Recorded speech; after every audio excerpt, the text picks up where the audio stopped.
the human desire. Bird, it's nice that people love, the human love. So you attract the human very quietly, fly very quick so that he cannot catch you,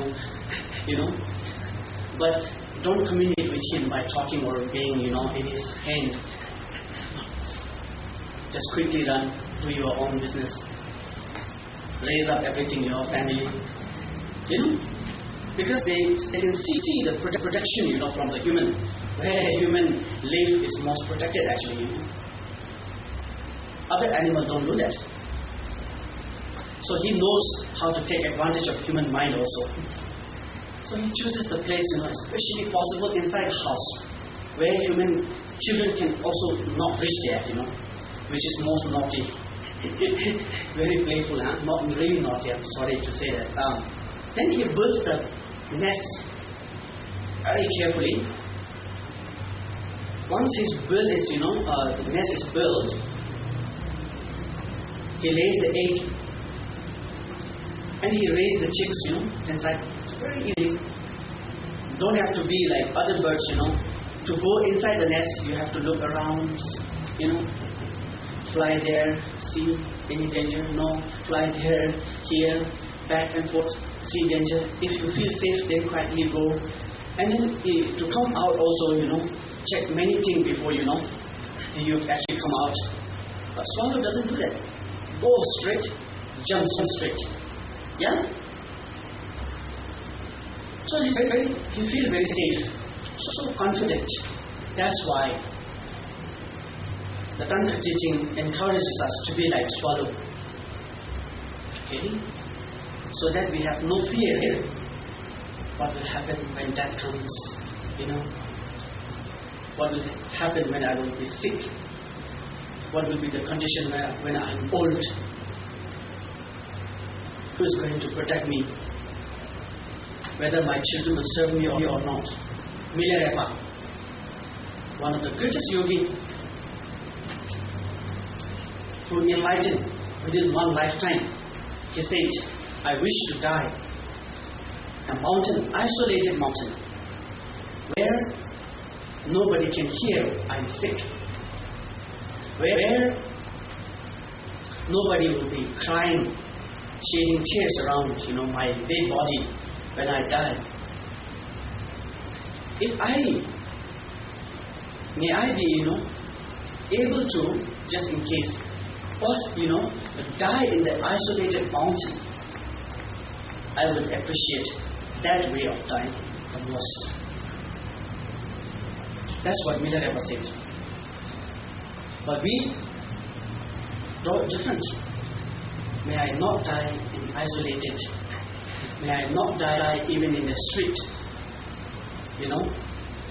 May I maybe, have that chance, surrounded by all the families, relatives, servants, friends, surrounding the bed in a ICU.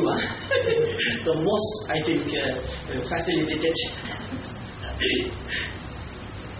Yeah? See? Because the difference is Milarepa already became the swallow. He's very prepared. He doesn't want to give anybody trouble. You see? And we are not prepared, so that's why still we want to, be dependent on others. And we don't want to be left alone. No matter how much money it costs, no matter how much, difficulties for them, sleepless night for 10 days, for the son or kids or children, grandchildren, I must be well looked after, served the best way. Because we are not like the swallow, the bird, then not confident. That's why preparation must be done so that we can be confident. Preparation must be done so that we will be not giving any troubles to those, even at the end we say goodbye.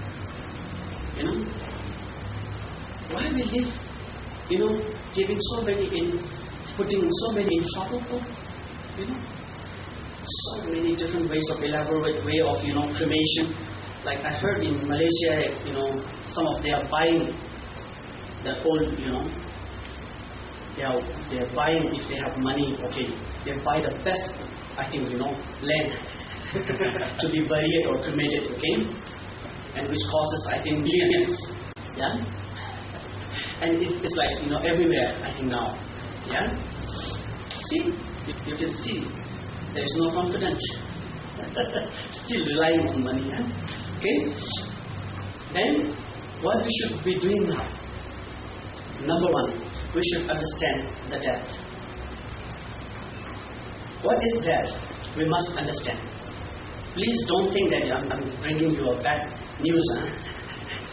Please, because we think that, somebody died. The death has come quite close. So, the one I know, that it's very close, but fortunately the death didn't see me. Yeah? So, many died already. But how lucky, still the death has not seen us. Maybe he doesn't dare to, come because of something,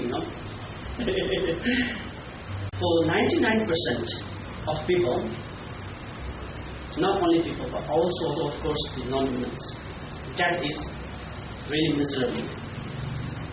That is the most horrifying, the most sad, the most, the biggest loss, I think, that's the moment. So we don't even, want to be heard of it, talk about it.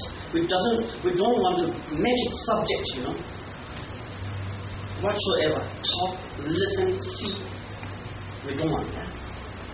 That's why we put all kinds of flowers in our surroundings. Nice park to go, gardens to visit. Yeah? That, let me tell you now, that is not something, terribly horrifying, darkness kind of, vacuum coming from somewhere, from east, west, north, up, down. Because we think, when you watch the movie, dark cloud, comes and you take it away. You're lost. That is death, maybe. This is people's concept about death. Death is the departing of the mind and body. So the mind is a guest, temporary guest for this guest house. The body that we have now. When we were animal, the hotel that we use is animal. Yeah? Now we are human, so the hotel we are using is human body. Yeah? Keep changing because we like to travel. So sometime very nice hotel, sometime not even, nice place to sleep, full of mosquito, biting you everywhere. Death is the completely departing of the mind and body.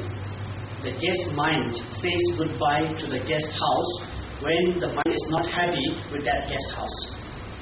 You understand? Yeah?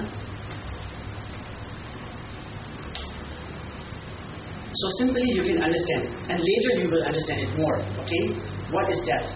So it's just natural process, part of life. It happens. We always say, when there is a meeting, there is a departing. We say that, but actually, understand more subtle level. Yeah, death is that.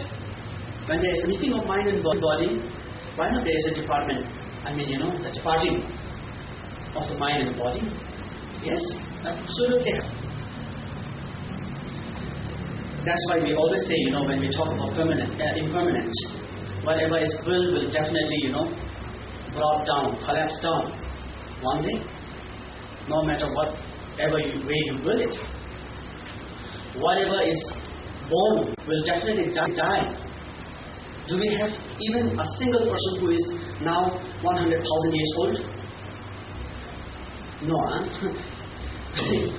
even almost we don't have, a person who is 100 and maybe 50 years old now. We don't have. So, bone definitely die. We need, and it will definitely finish. Gather, definitely depart. You see? So simply with that, you can understand the departing of the mind and the body, and that is not something terrible if you are prepared, like a swallow. Okay. So the preparation must be done in this very moment by number one, understanding the death. We should understand. Because knowing and not knowing makes the difference. Yeah? So keep this in mind. Knowing and not knowing makes the difference. You know death is not only, a good, but this is something really excellent, opportunity that we will never have. You will understand later. If you don't know, then really miserable. So in this moment, we have gained that, very special life. Very special life. Especially in Buddhist term. The precious human life with 18 different qualities. 18 different qualities that we almost have now, I think. Number one, we are not born in hell, where there is no chances at all to be like a swallow, even you want. Yeah? Not in hungry ghost, always struggling for food and something to drink. Even you struggle for 100 years, difficult to get one drop of water and a bite of food. We are free from that. We are free almost from all those unfortunate conditions. This makes our human life very precious, if we know. Yeah? So this kind of, qualities that we have. The body that the human life that we have gained has given us, these opportunities, the qualities.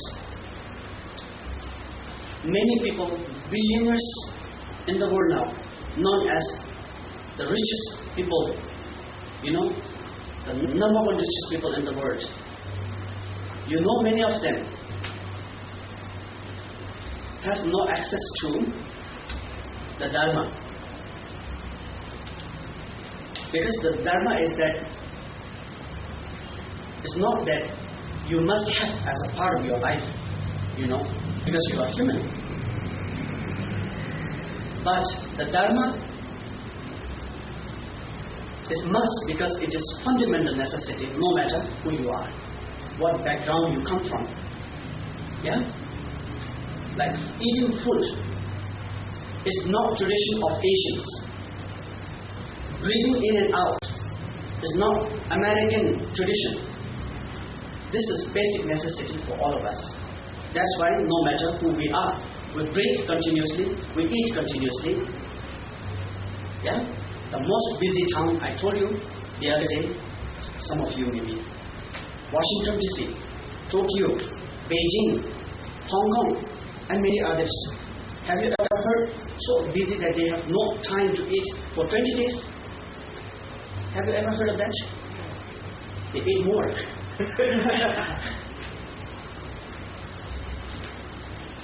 Because Eating practice is not part of their, not taken as a religion or tradition. This is taken as a basic necessity to survive. Yeah?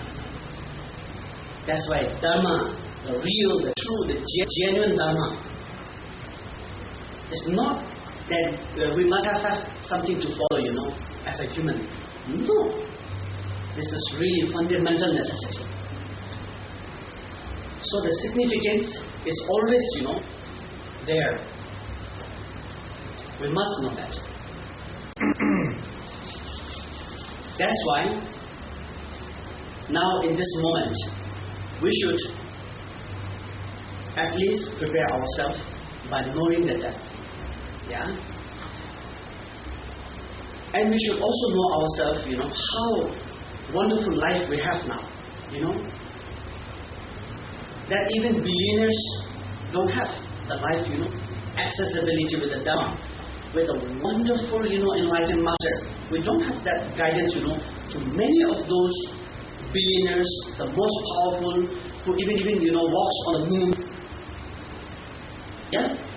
They don't have that. The most intelligent person, maybe Albert Einstein, I think he says that. He was so regret, I think, because, whatever findings that he through his, skill is human, when he see human out of desire, selfishness, misuse, by making such an explosive, nuclear power. He was very, very, I think, so sad, I think. So he said, in future, if there will be any religion in the world, that will not only,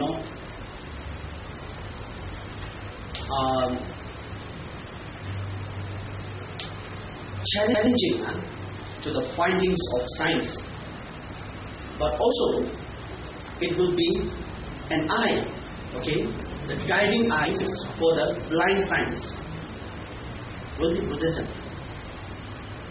And if me, the Albert Einstein, is to choose, put in a situation to make a choice of what religion,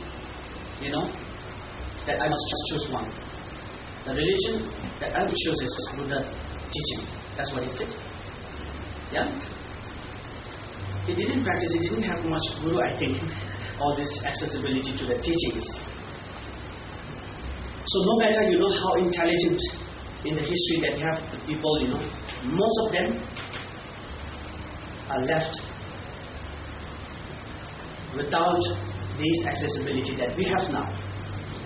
The wonderful realized masters, the most enlightening teachings, completely related to the reality, the ultimate reality, not somebody's, personal theory, but ultimate reality that Buddha has discovered, the greatest discoveries in the human history, entire, I think, the world history, that Buddha has discovered. That is the teachings of Buddha, we call it Dharma. Coming into contact with this thing is, I think, no greater things can be, than this. So we are really, really fortunate. What a wonderful life we have got. I used to tell many, we were discussing about Nepal condition upstairs during the lunch.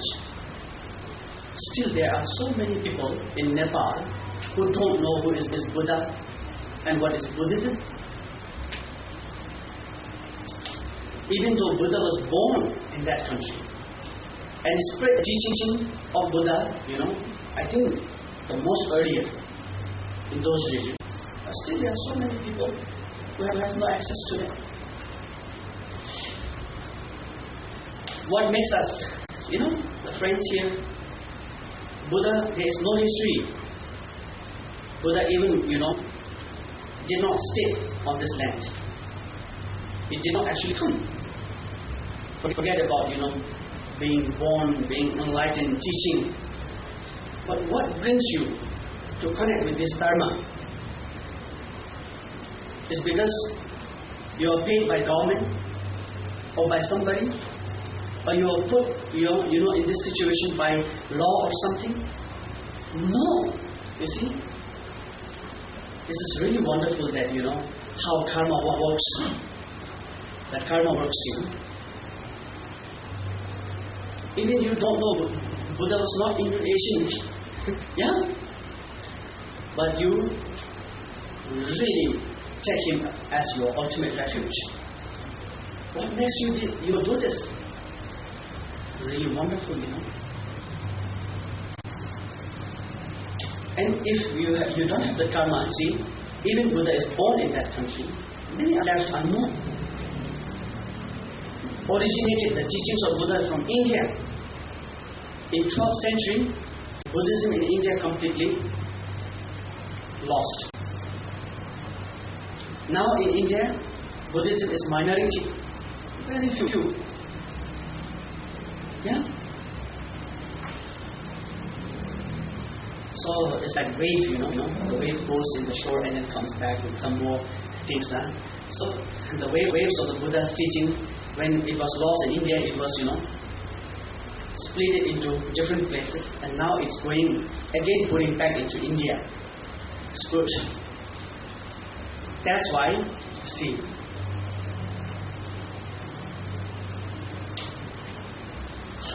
how wonderful life that we have. Not we have food, not because only we have, clothing or basic other, necessities such as home, car, bank, food to eat, whatever, yeah? The most beautiful thing is that we have the accessibility to the Dharma. And that is what we actually feel from within, caused by our karma. It's really wonderful. So that's why the most beautiful life on earth, not only on earth, but in the entire universe that we have gained, is human, especially we are, no matter, in whatever condition we are, Coming into contact with Dharma is the most wonderful thing. Okay? I'm not telling you this because I'm a monk or a so-called Buddhist, I had that question, because my family, they are, for many generations, they are Buddhist. And by birth, like I was following, influenced by the environment. But later, when I was growing up, around 14, 13, many question marks, it's like more than gears, horn, what do you call that? Many question marks, And one single question mark has many thousands question marks, related. The head is so heavy. Why I should practice Buddhism? Because my parents practice. Because they follow this for generations. Then how come, those Stone Age, no Buddhism was introduced actually to them? If you really pay, the most importance is for, only to your tradition, what you follow, and your ancestors follow, then we have to train ourselves, how to climb the trees and how to eat survive in jungle, then go back to the jungle, is it?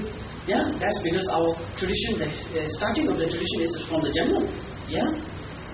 But we don't do that. Yeah? Because tradition is not, after all,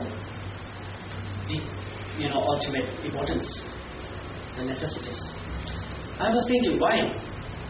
Maybe I studied, this text, the language, Himalayan language, and most of the Buddha's teaching is found in that language. That's why maybe I practice Buddhism. No, because this language was no more there. Before there was no script. Before Songzin Kampo, the king, the 33rd king, nothing. There was no this script.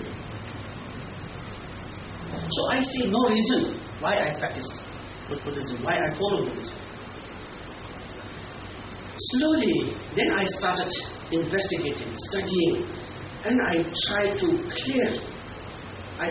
find the reason, the reason, the valid reason, not only, as something, but valid reason. Yes. Makes me then really, no matter even, the entire world says don't follow, now I will follow. Because I know. When you are hungry, even you are not, you are asked, forced by everybody in the world not to eat. You will definitely eat. Yeah. Even we are sleeping, we will definitely breathe. We will not forget, breathing. That's why teachings of Buddha is more important than anything. The Dharma, the fundamental necessity, not only for human but all. And even more important than the food and the breathing that we have. You can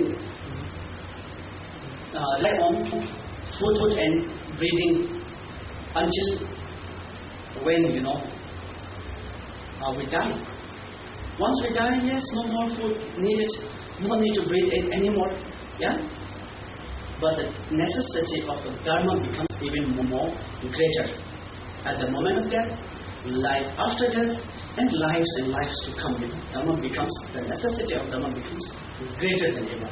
So it's really, really important for all of us because the Dharma is reality, the ultimate reality. Okay? It's like, hot chili, sambar, chaitan. Call it. We had this, in Ramban, every day testing new local foods, very nice. And the most, delicious thing that we like is the sambar. Sambar. We call it shaitan. So when we call the friends, shaitan, they will understand it. Oh, bring more shaitan, And Anila tried it a lot.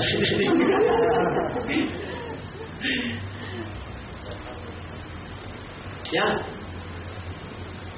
The chili. The chili. The chili is hot not only for Indonesian. If you let American taste, it's hot. Let the dog taste, it's hot. Let everybody taste, it's hot. Because the nature of chili is hot. That is what makes the reality chili is hot. Everybody accept that. That's why the Dharma is fundamental necessity is because ultimate reality is not somebody's tradition. It's not somebody's system. It's not somebody's religion. It's not somebody's lineage or school. Yeah. That's why Dharma is also called universal. Yeah. Necessity. Okay, the universal necessity. That's why we have to be at least inform ourselves how wonderful life we have. The most beautiful life that nobody else has, but we do. Yes. Don't you really feel happy? I hope you do. This really makes us, why Buddhists always talk about our precious human life. And when you go to China, so many people, why? Difficult to gain human life. So many people in China, India, there is almost no place to walk in the street. So many people, why it is difficult to gain? Maybe we will think in that way, but it's not. Not everybody, every human is that fortunate, in this world. That's why, historically, the Buddhas who became Buddhas, very few. And who actually being to hell is nobody has the data. Yeah? Agree?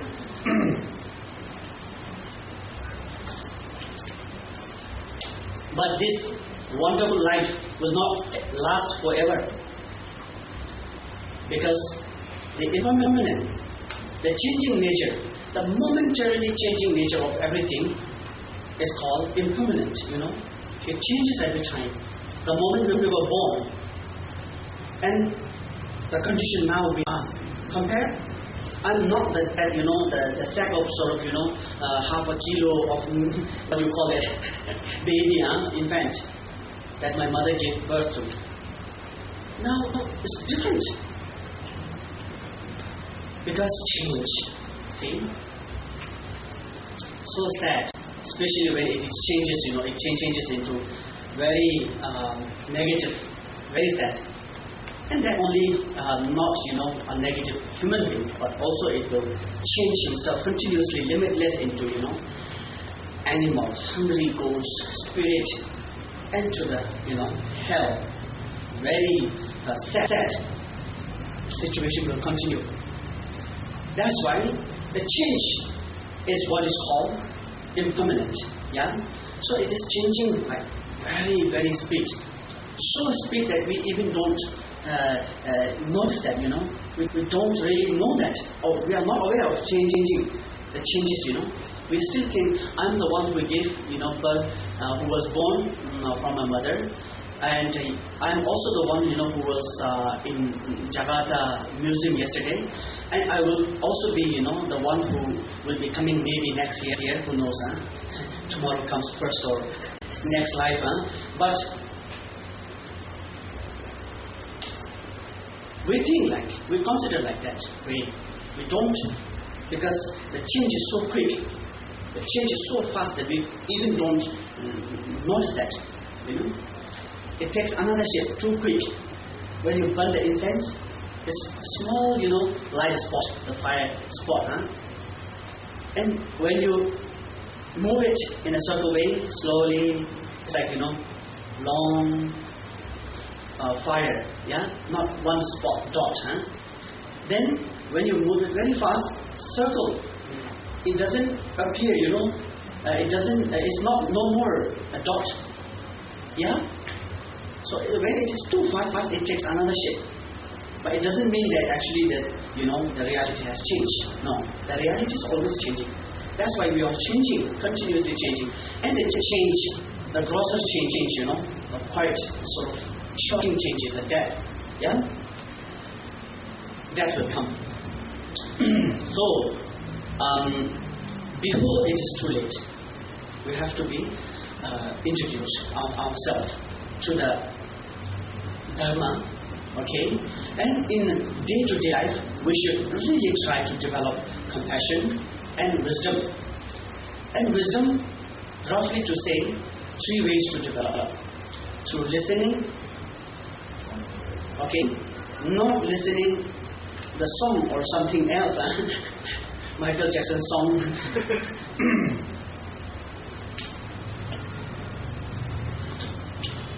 Must listen to the word that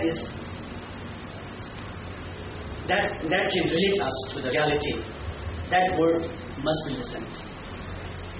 And the information that we will gain will be very good, I think. Authentic, reliable information. When you listen the teachings of Buddha, is the truthful words of Buddha, describing the reality, without changing at all. Yeah?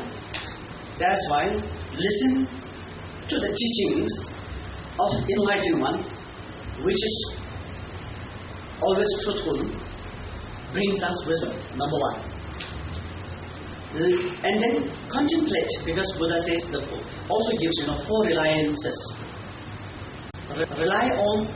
Rely not on person but on teaching. That's what it says. So, and rely not on the teaching, the words of the teaching only, but more rely on the meaning. And rely not only on the meaning, okay, relative meaning, okay, the relative meaning. The reality to the ordinary mind, that is also relative reality. Okay? So not only rely on the relative meaning, but rely on the ultimate meaning.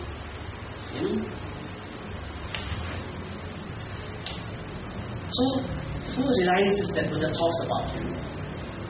That's why not only listening is enough to complete our wisdom. What we need is rely on contemplation. We must investigate. We must analyze whether it is really, reasonable or not. Whether it is, it has that logic or the truth that can really make sense.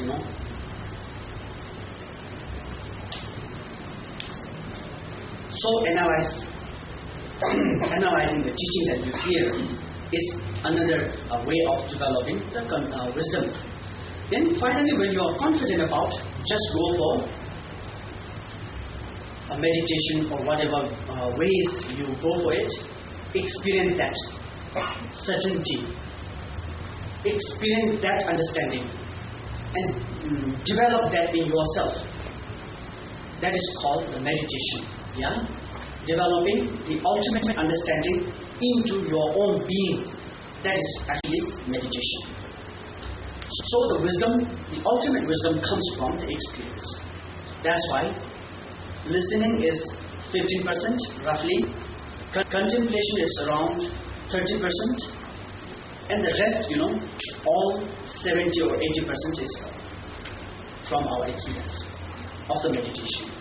Yeah? So wisdom is developed in these ways. Okay?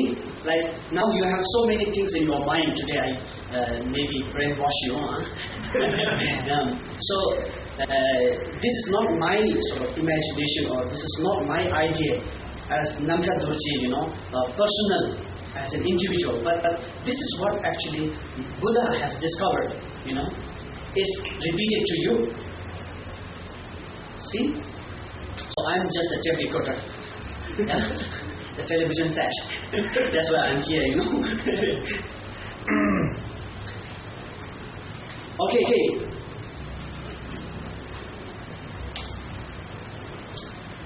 So, in day-to-day life, and also you try always, I will also go more details about, the practice in our day-to-day life.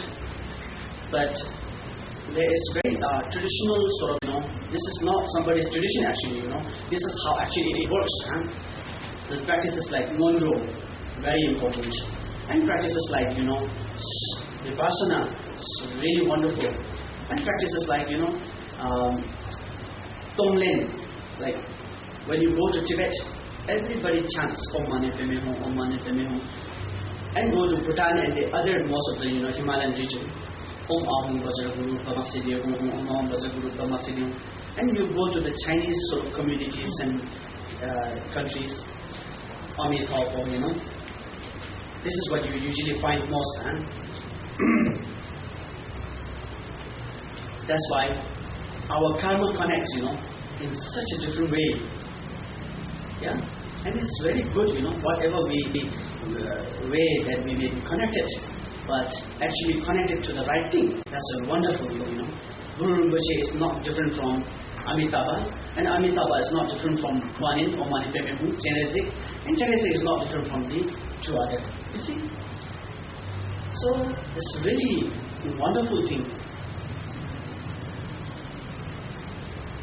We are connected somehow.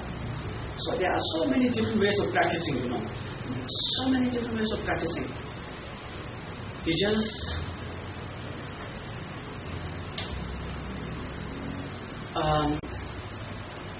some they do only the generosity practice. Some they only do the, like bhikkhus, the monks, The main thing that physically they practice is the moral part, the ethical part, discipleship. Yeah? And bodhisattvas, the most important thing that they rely on, as their practice is the bodhicitta, roughly compassion. And in this way, there are so many different practices, so you cannot compare, this is better than that, and that is better than this. No, you cannot really compare. Since they are all leading to the enlightenment, it's okay. So the most important thing that you have to develop in whatever case is wisdom and compassion. You must develop. No matter what practice you do, Vajrayana, Mahayana, Hinayana, or you may also call it Theravada or Mulayana, whatever. You must make sure that your practice is actually making sense to you in developing wisdom and compassion. Then okay. If your practice is not actually being support to you develop wisdom and compassion, I think something is wrong. Yeah, something is wrong. Really, really wrong. Yeah. Okay. So, in day-to-day life, you try always feel the preciousness of your body, the life that you have, which will make you, better not to waste it, do something. Then you will do something, meaningful, either through the practice or you go to,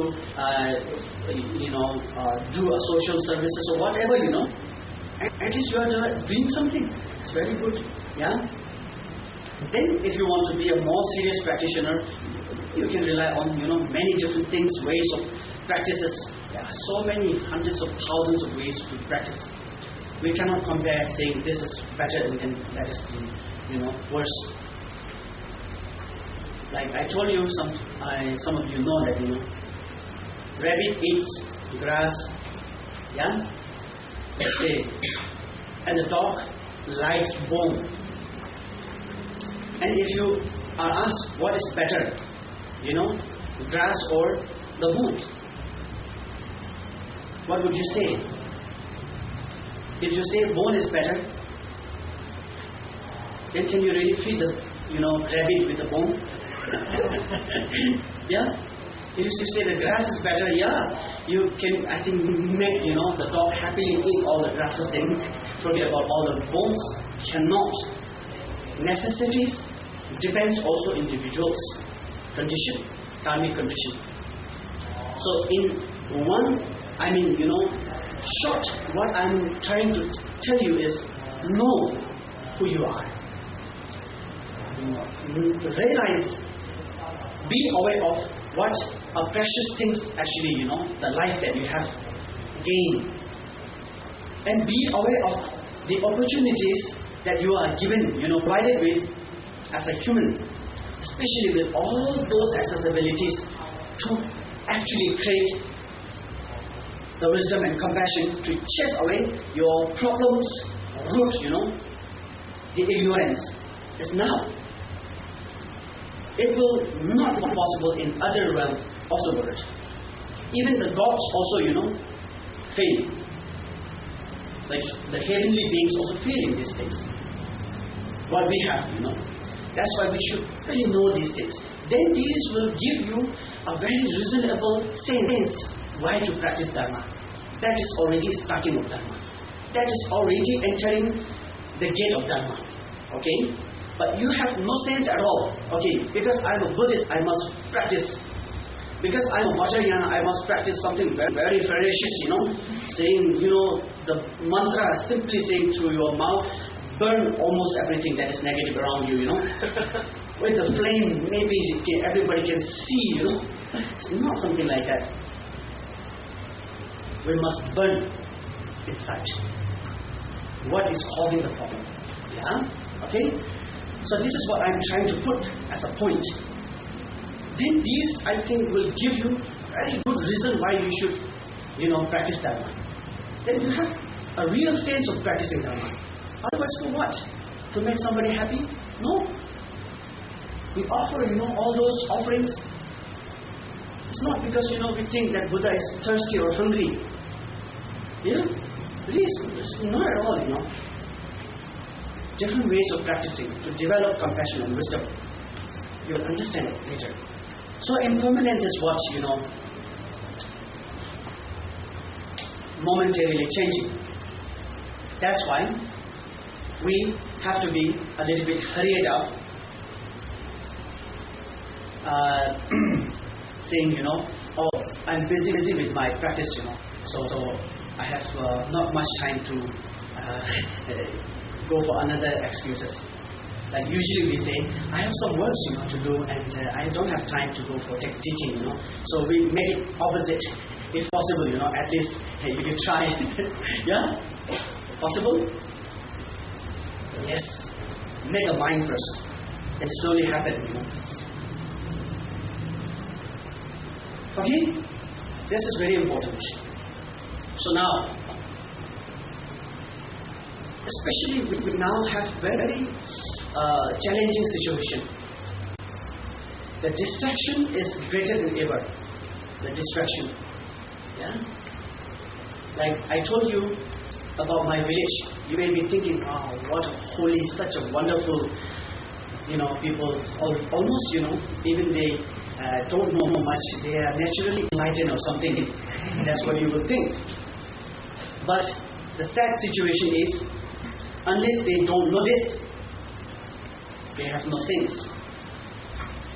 And they will also lose the track, slowly. Because the influences is very, very powerful now. Modern things, that we have now, the most distracting things, are reaching every corner of the world very fast now. See? 2-3 years ago, from my home, just to make one phone call, have to walk about 3 or 4 days. And sometimes the phone also doesn't work too. I don't know what happened, the tower is not that good or something. Then they have to go back, These days, from my hometown, it takes whole day walk to make a phone call to the next village. And I remember when I was in my village,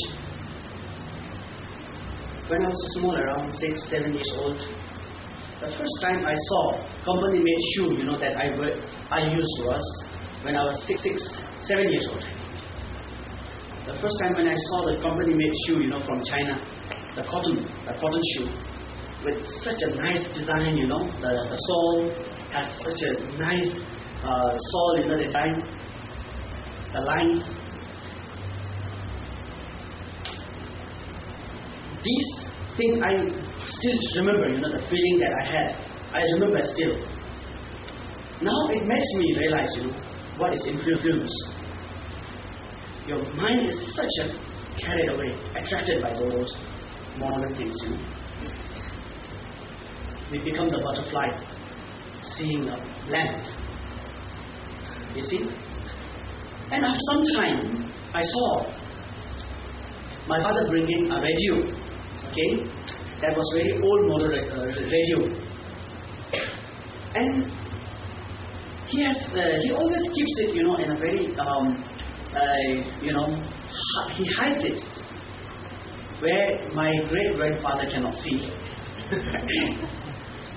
because if my great grandfather will see, he will scold him. He is not happy with all these things. I don't know why. If somebody is coming with a tape or radio, then my great-grandfather gets, very upset. He asks, okay, take it away. I don't know why. So that's why one day, I was, when my father was away, I know the place where he keeps it. I was trying, but I didn't know how to switch off. There is a thing, to roll it out. I did it gets even louder, Then my great-grandfather came up. Then he knew it. And later he asked my father, why you bring this? And my father said, somebody asked me to keep. It was sell. He lied, Otherwise he get it. Scolded, from him. Then he said like that, and later he took it to China, where always we go for trade. Exchanging with the grains, salt. We bring the salt from Tibet and take some grains, from the lower region, exchange there, and bring the salt and take it to the lower part of Nepal in the region, and we, give more grains. So this is our business, still continuing.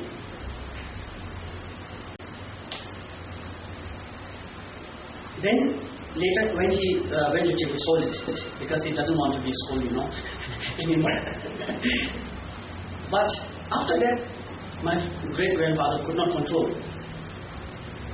People are coming more, with radios, more with tape, and tape recorder, even bigger. So no matter how heavy, they think it's really, really wonderful, They just carry. And the more bigger tape you come up with, you are really, really attraction then.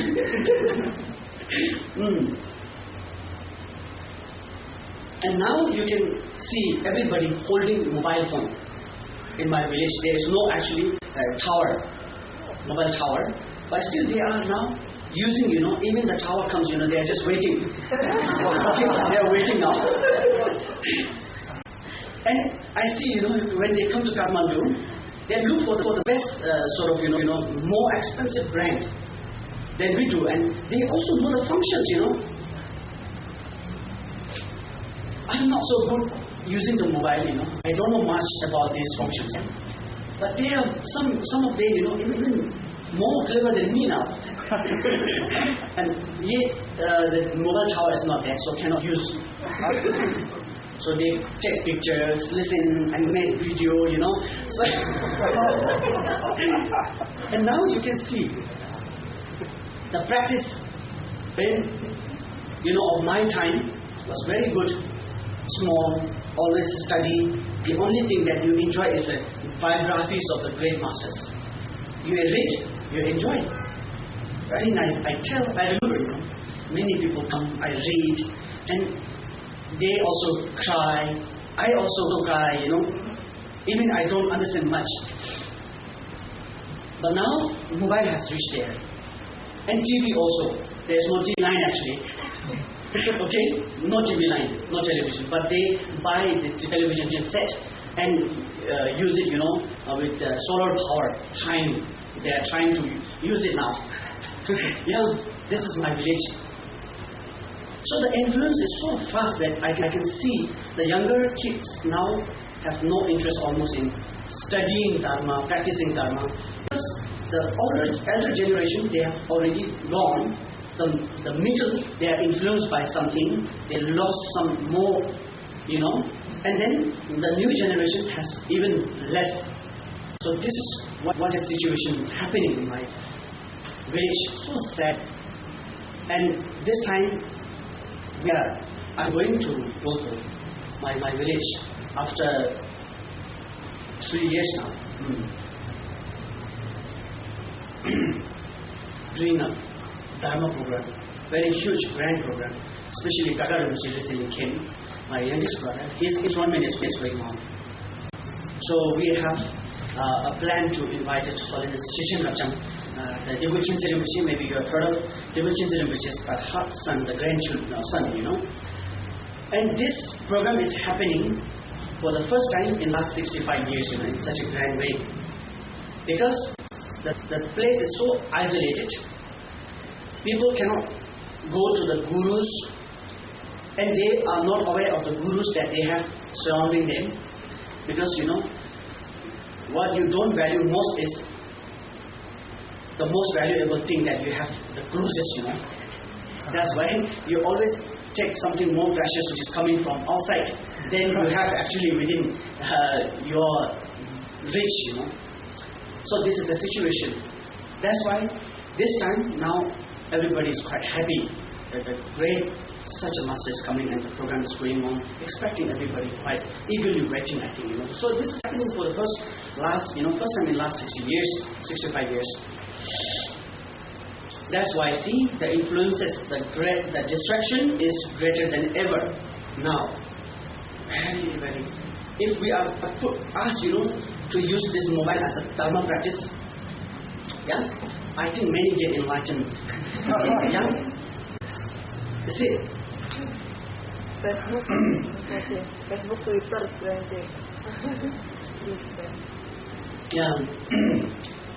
And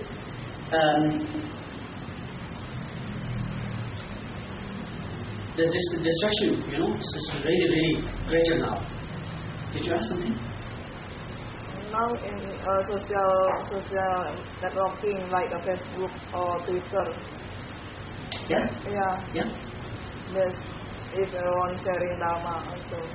It's good. If you use it in a very nice way, it's good. Many people there. Yeah. But we have to be honest to ourselves. Whether we are more influenced by Dharma than we get through this, networking, or we are more distracted. So that we know ourselves, really true. But actually, there is a possibility also. If we use it, in that way, it's also possible, It's really good.